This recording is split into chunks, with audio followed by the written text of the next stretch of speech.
દીકરી હતા. જુઓ, લોયરના ભજનની ચોપડી લઈને વાંચી જોજો. 84 ભજન છે અને એક પણ ભજનનો શબ્દ ગુરુ વિના આપણને એમાં ગમ પડે નહીં. અરે અને એવો લાખાને બનાવી દીધો એ વખતમાં.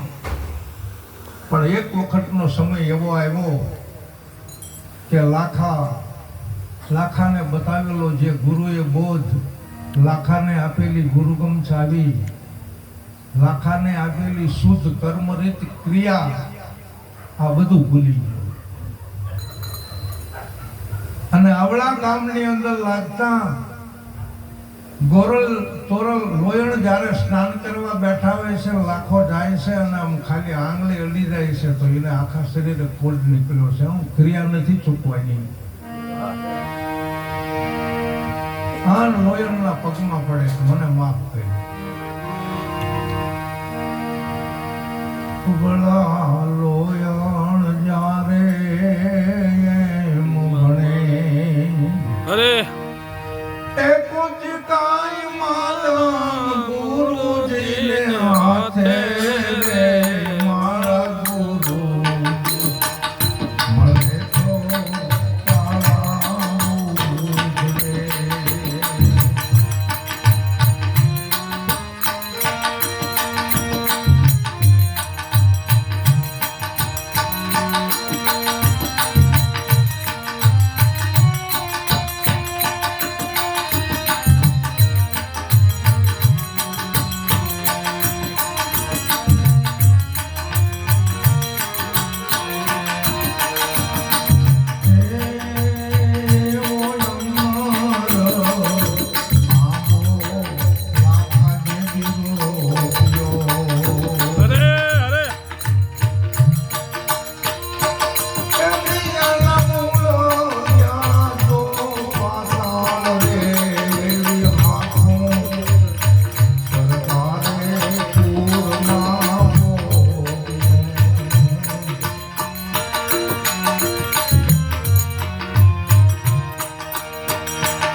દિલા તારે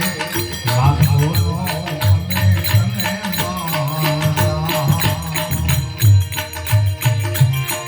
મારા હર કરતો હીરાનો એ પાર પ્રિયા રે હા તોને લાખો ગયો કોરિયો એવી પ્રિયા રે તોને લાખો ગયો હા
આપણામાં જ્ઞાન રૂપે આંબો ઉગાડે છે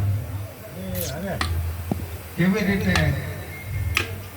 કે નિરાંત મહારાજને આંબો જ્યારે ઉગાડ્યો ગોપાલદાસ નામના રામાનંદની સાધુએ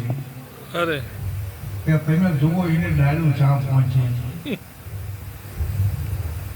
માન સમરણ સંત ગમે એની વાત કરો રણુજાની અંદર રામદેવજી મહારાજે ગંગાની અંદર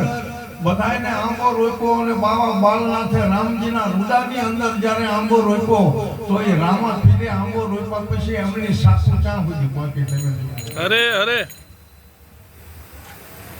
વાત તો બધી હરજીત છે સદગુરુ મહારાજ અમર આંબો રોપે છે આજ આંબો રોપ્યો ને કેરીઓ 5 વર્ષ સુધી આવી અને પછી આંબો હુકાઈ ગયો એવું નથી ઓહો આ તો અમર આંબો છે આના મૂળ ઠેઠ હાથ પટાળમાં જતા રહે અને આની ડાળીઓ ઠેઠ સ્વર્ગમાં જતી રહે નામને ધન્યવાદ છે જુઓ રામદેવજી મહારાજ જેને બાવા બાલનાથે આંબો રોપ્યો અને એની ડાળીઓને મૂળ જુઓ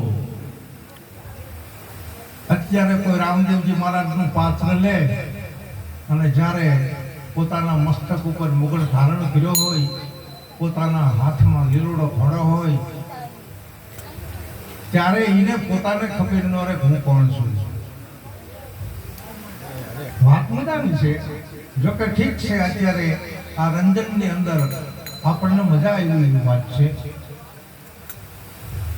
પણ રામદેવજી મહારાજ ગત ગંગાને કહે છે કે તમારે કેવી રીતે જીવન વિતાવવાનું છે સમાધિ લીધા વખતે 24 ફરમાન આપ્યા છે તો હે લાખા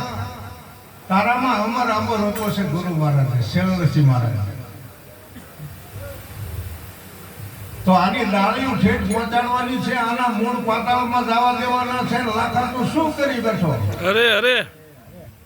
ક્રિયા જૂતું વાંચો અને તું મારા પગમાં પડવા આવે છે એ લાખા હું તો અબળા છું જો સ્ત્રી ચલોડસીના મહાન ચલી અને લાખાને તોય કહે છે કે હે લાખા હું તો અબળા છું મારા બાપ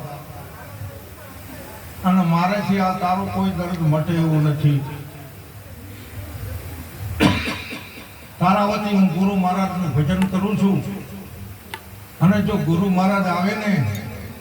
અને તારા મસ્તક ઉપર હાથ મૂકે ને તો મને વિશ્વાસ છે કે તારી કાયા કંચન જેવી થઈ જાય અને અત્યારે એ પણ સમજવાનું છે કે જે કોઈ યુક્તિમાં જ્ઞાન લાગી જ્ઞાન લેવા માટે જાય અને પવિત્ર એવા બ્રહ્મનિષ્ઠ સોતરીય અને બ્રહ્મ સ્વરૂપ સદગુરુ સગુણ દેહવાળા આપણા માથા ઉપર હાથ મૂકે અને આપણા આ હૃદયની અંદર જો જ્ઞાન રૂપે આંબો ન ઉગે ને તો એ ગુરુ ને ગુરુ કહેવાય અરે બરાબર બીજનું રોપણ થાય ને અને વરસાદ ધોધમાર પડે તો જ ઉગે હો. અરે બીજ તો રોપી દીધું પણ ક્યારેય બીજે પાણી ન ફાલ્યું તો એમાં શું મળે?